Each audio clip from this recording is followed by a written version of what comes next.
Hi everyone, this is One for the Music, and we're here with Stuart Kidd, and we're going to be asking him a multiple of questions. How's it going, folks? All right, so could you introduce yourself and give us a bit of background on your music career and from the very start to where you are now? Yeah, well, it's been probably about 25 years in the making, really. Started at high school. I'm not going to go all the way back there and give you I'll give you a very condensed, I suppose. I've been making music since I started playing music, um, finding as many people as I can to make music with, and been on quite a journey since then, really, with various other bands doing lots of different things, session playing, been around the world with a few people, collaborative solo writing, collaborative writing, uh, doing a bit of lecturing, bit of teaching, working with some community groups.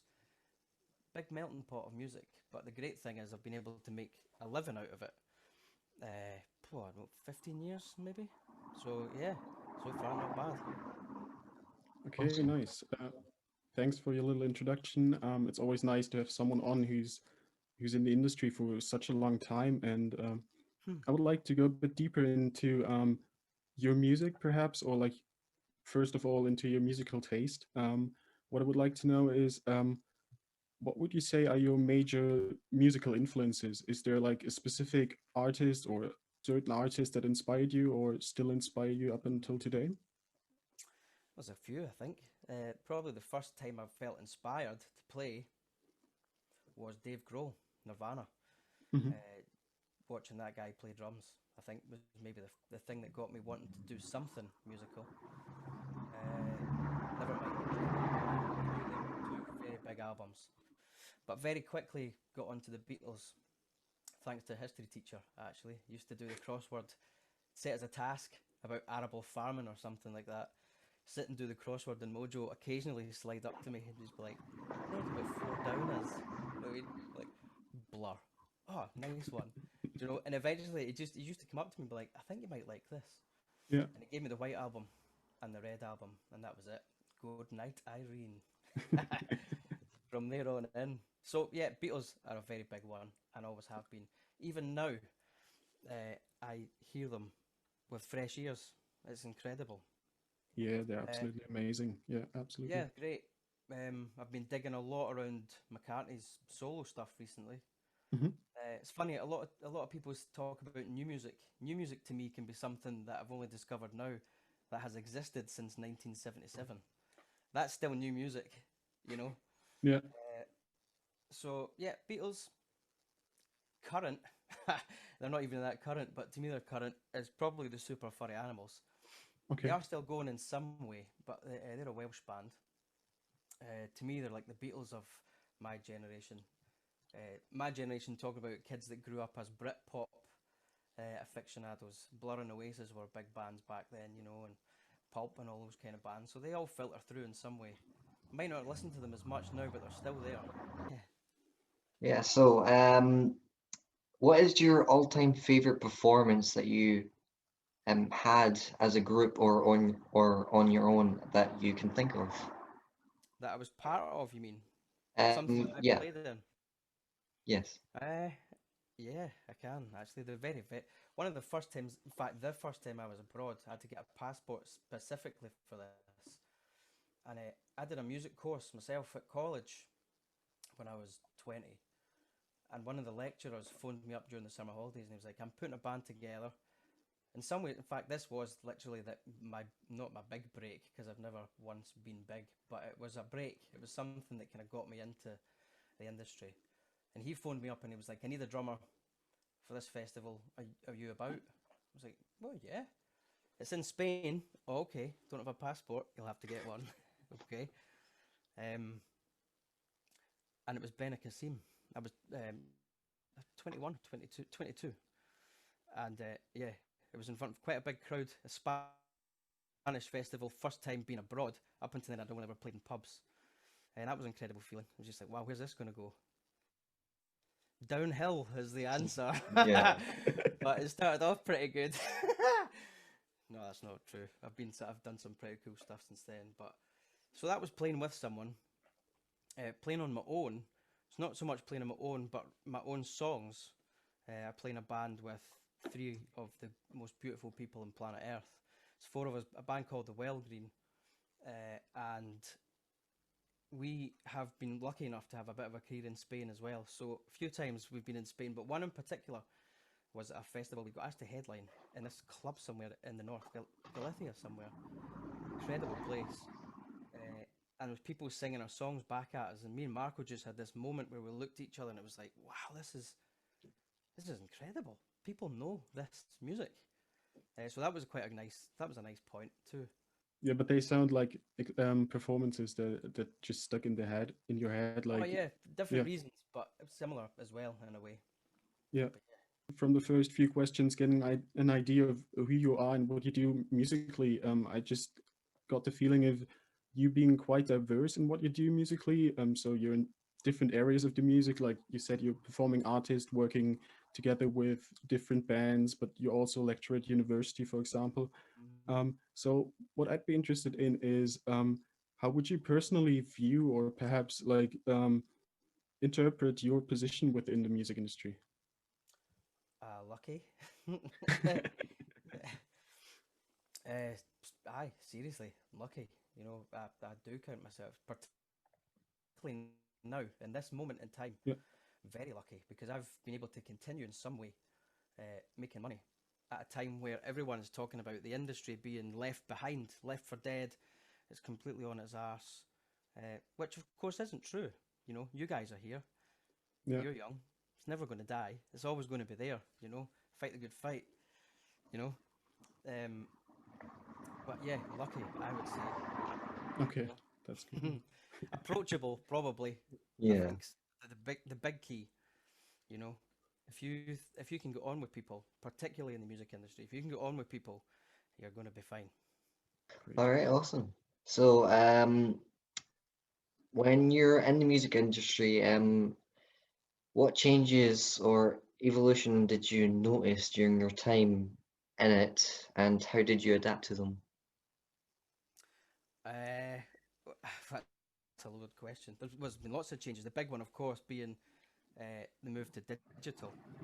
I was right at the tail end of something, uh, which was basically people would buy music. The only way they would get music is to hear it on the radio or read the NME or something like that, take a punt, see it on the telly, and you would invest in something. You would invest in an album, you would listen to it, you know, you would listen to it repeatedly, things would reveal themselves, you would really become, you know, involved in a lot of ways in it. And that doesn't seem to happen a lot now. It's all centered around playlists and everything seems to be so disposable. Um, but on the flip side of that, what's been amazing, the fact that you don't really need to do it through record labels anymore. You know, there's a gatekeepers, if you like. Anyone can do it. You could do it right now. You could make an album. Let's do it. Put it out. Yeah, You know, yeah, that's as easy as it is. You talk to someone, you have a conversation in a pub or whatever. Well, let's make an album. Great idea. And 3, 4 months later, it's out and it's selling. You know, that happens and it's great.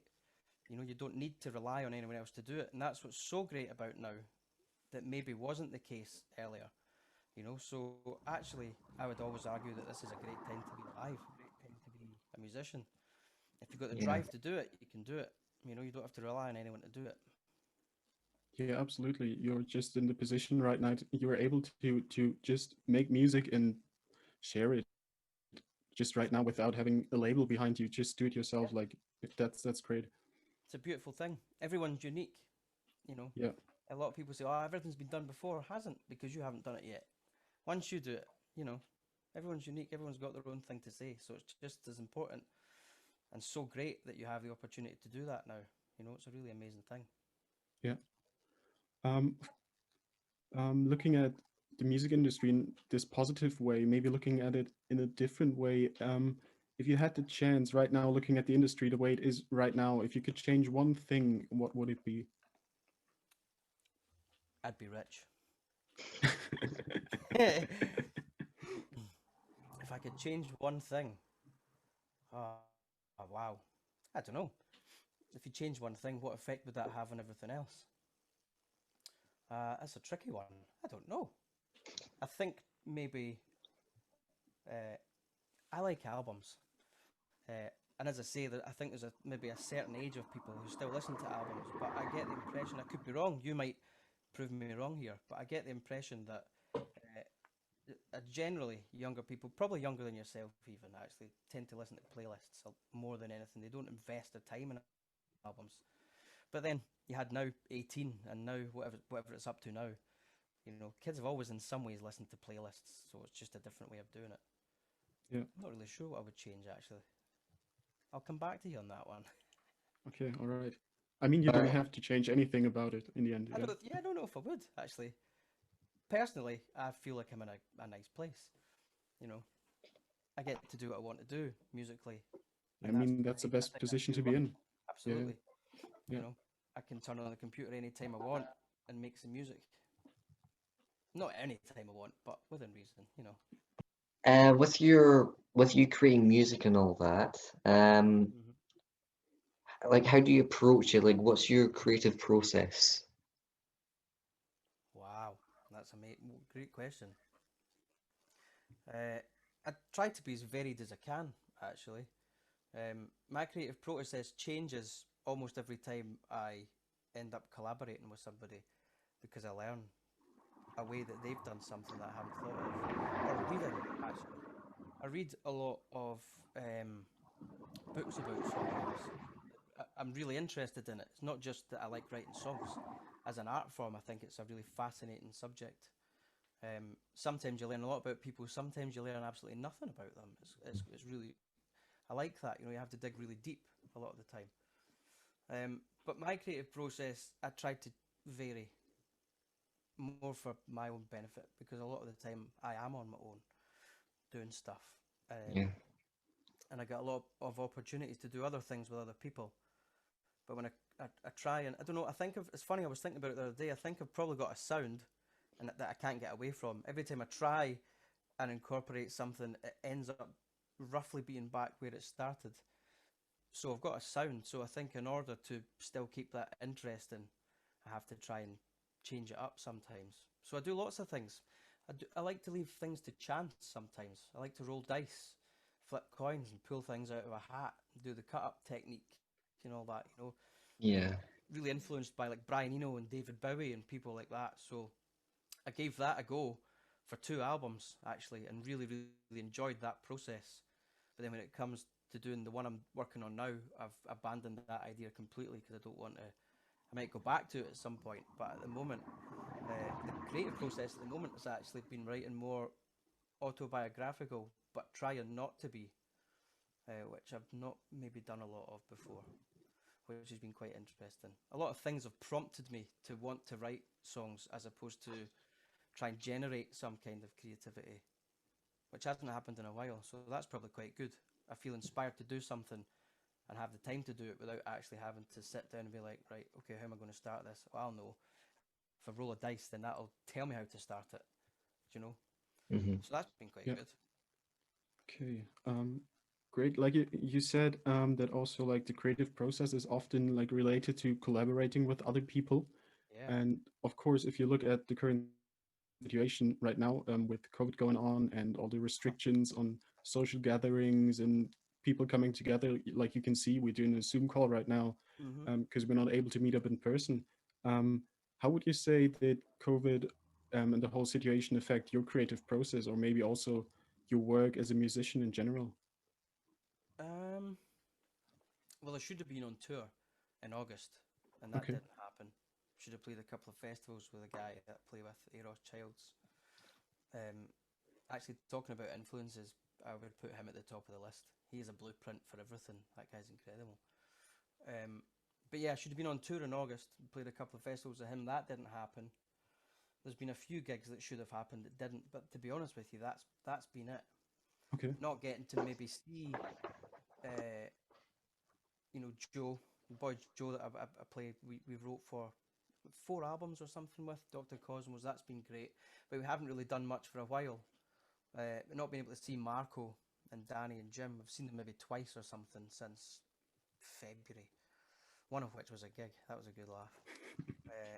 Aye, and he's got a big kind of bar and a big studio, so we just set up in the studio, and that was it. But don't know. I don't know if it has changed much for me. I've just sort of carried on as I was. Just I'm not having to drive everywhere now. So actually, in a lot of ways, it's I'm actually quite enjoying it. Okay. So But in a musical sense, the kind of chance to collaborate on email and through Skype and Zoom and all the rest of that's been about for a few years. So if you wanted to do that, then you could.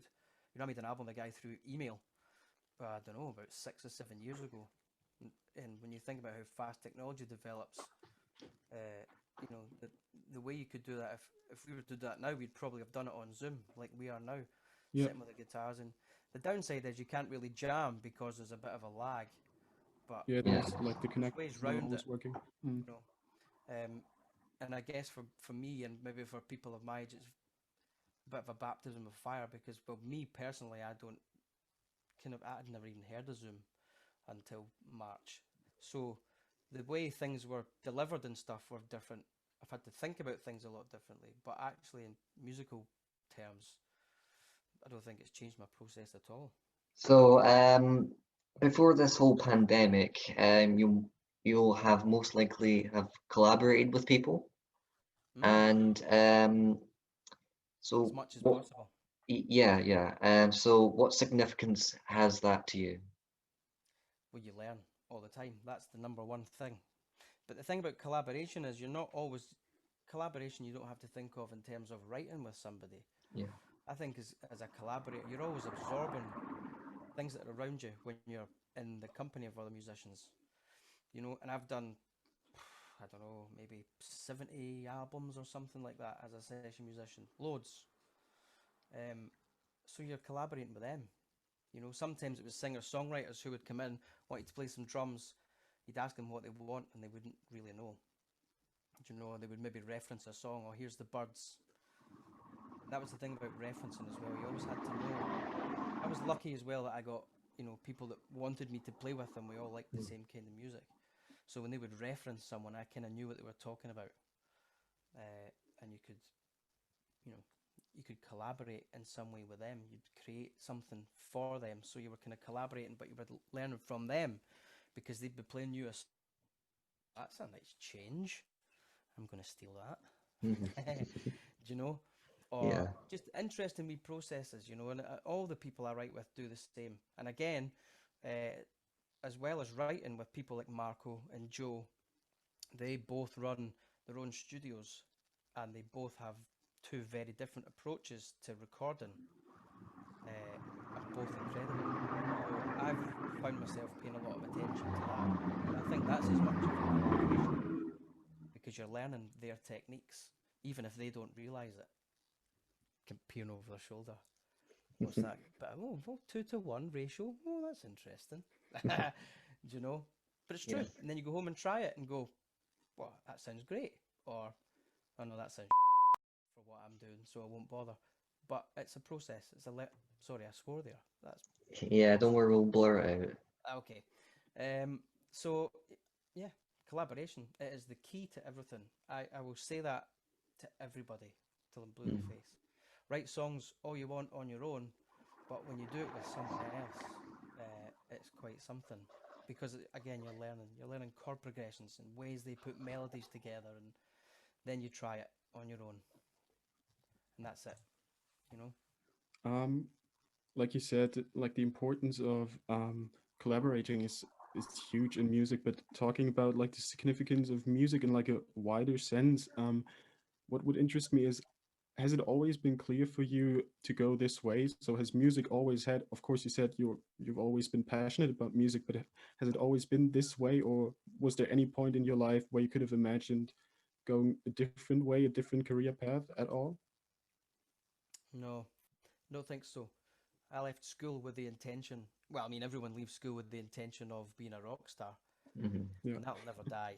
The dream will never die. Yeah. But No, I mean, I realised quite early on that I could probably make a living if I didn't, if I kind of spread myself out a wee bit.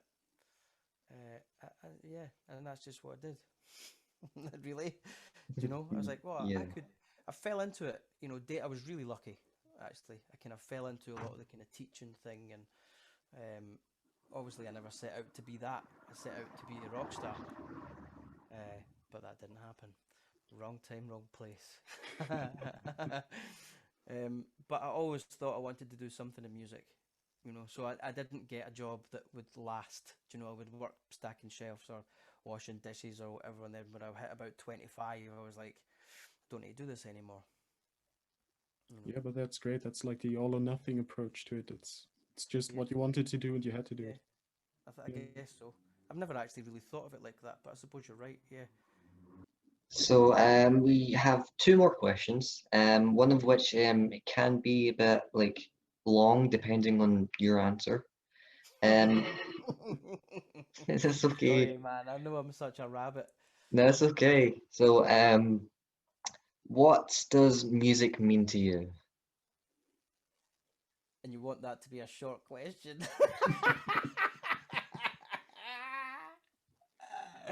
Let's just say everything. Next question. Okay.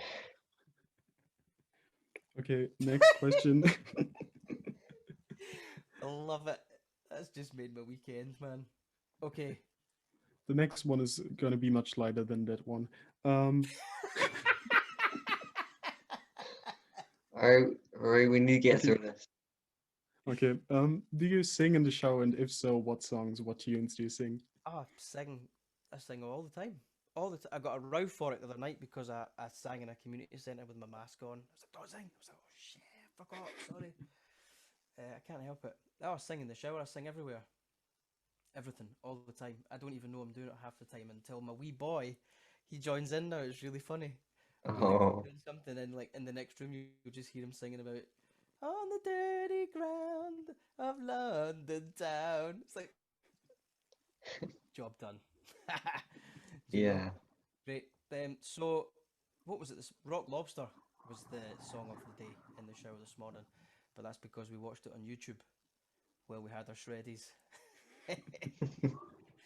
So, aye, of course you sing in the shower. Sing as much as you can, man. Brings joy. Yeah, absolutely. Okay, so I think we're at an end now because, yeah, what I can say now, thank you so much, Stuart, for taking your time, being so open and Oh, thank answering you. the questions. Well, as you could probably guess, no one asks me a lot of questions, so I just talk a lot. Oh yeah, sorry I went on a bit, chaps. That's okay. That's It's absolutely absolutely fine. fine. Yes. Good to see you. Thank you for joining, and this has been One for the Music. Nice one, guys. Cheers.